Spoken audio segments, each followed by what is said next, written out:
7h, 10h sur Radio Courtoisie, suivez la ligne droite.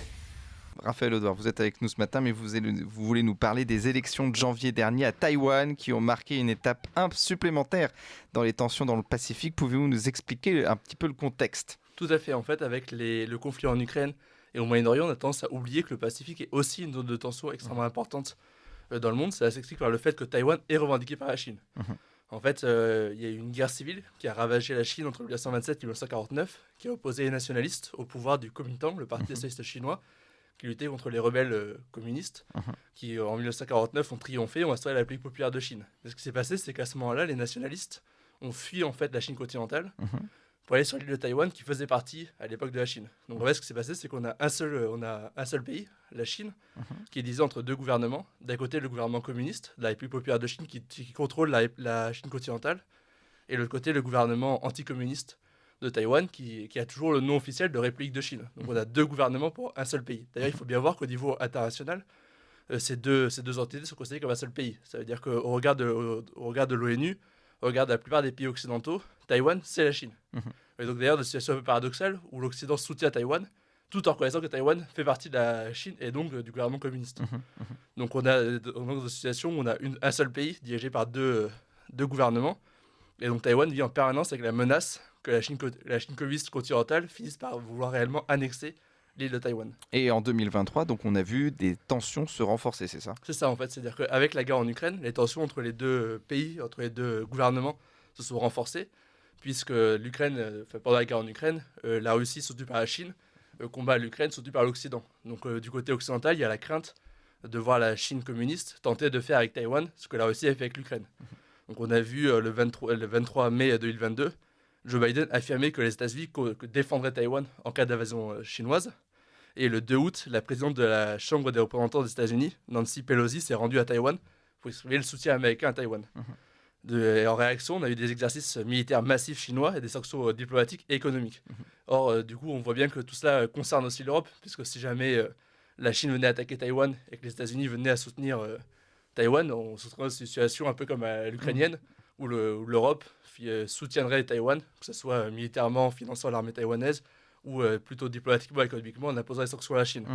Donc les élections de janvier 2024 se sont déroulées dans ce contexte particulièrement tendu de menaces chinoises sur Taïwan. Et alors, quelles sont les forces politiques en présence à Taïwan ?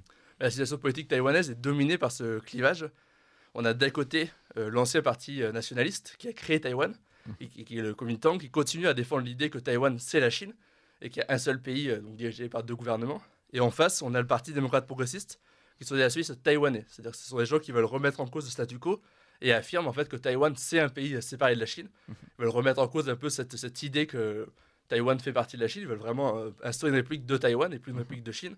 Et ils prônent un nationalisme taïwanais. Donc, on est dans ce clivage en fait, entre deux visions de Taïwan. Est-ce que Taïwan, c'est le vrai gouvernement de la Chine, ou est-ce que Taïwan, c'est un pays séparé ? Et du coup, les élections de 2024 ont vu une nouvelle fois s'affronter ces deux visions de Taïwan. Et alors, qui a remporté ces élections ? Alors en fait, le parti démocrate progressiste, donc les nationalistes taïwanais, ont remporté les élections, ce qui était un peu étonnant, puisqu'ils sortaient de 8 années de pouvoir.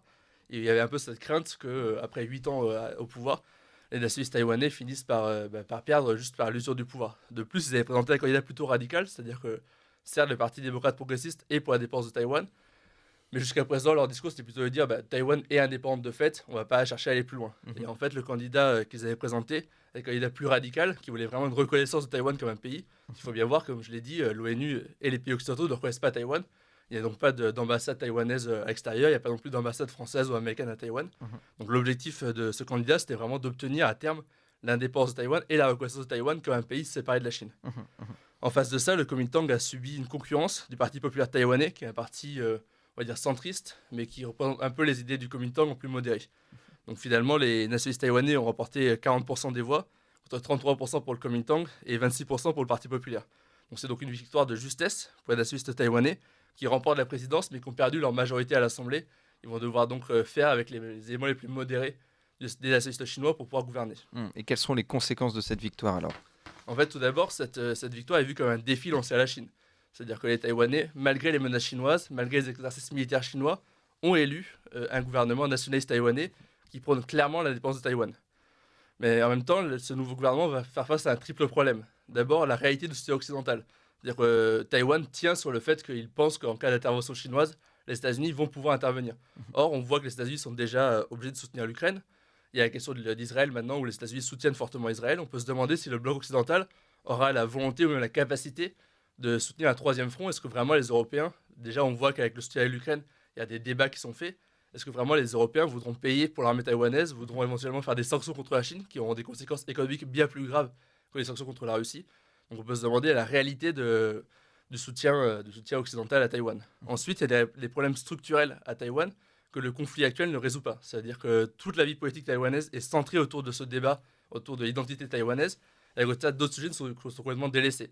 Par exemple, la démographie taïwanaise est très faible, avec 0,8 enfants par femme, et on peut craindre en fait que juste l'effondrement démographique entraîne la chute de Taïwan, et que les communistes n'aient même pas à attaquer Taïwan, juste le vieillissement de la population entraîne une disparition de l'île, en fait, de Taïwan comme nation. Enfin, le problème des nationalistes taïwanais, c'est que c'est des nationalistes de gauche, très progressistes. Et du coup, le nationalisme qu'ils proposent est un nationalisme très civique. On ne voit pas vraiment en fait, quelle vision de Taïwan ils proposent, quelle identité en fait, ils proposent à Taïwan. Et donc là, on voit que Taïwan en fait, rencontre des problèmes assez similaires à ceux de l'Europe. C'est-à-dire qu'on est dans une situation où on a une nation qui a un problème démographique très fort, qui a du mal à définir son identité et qui est pris entre deux blocs impériaux extrêmement puissants, la Chine et l'Europe. Et du coup, on va voir comment est-ce que les nationalistes taïwanais réussissent à proposer une vision alternative à leur peuple entre ces deux blocs occidentaux et chinois.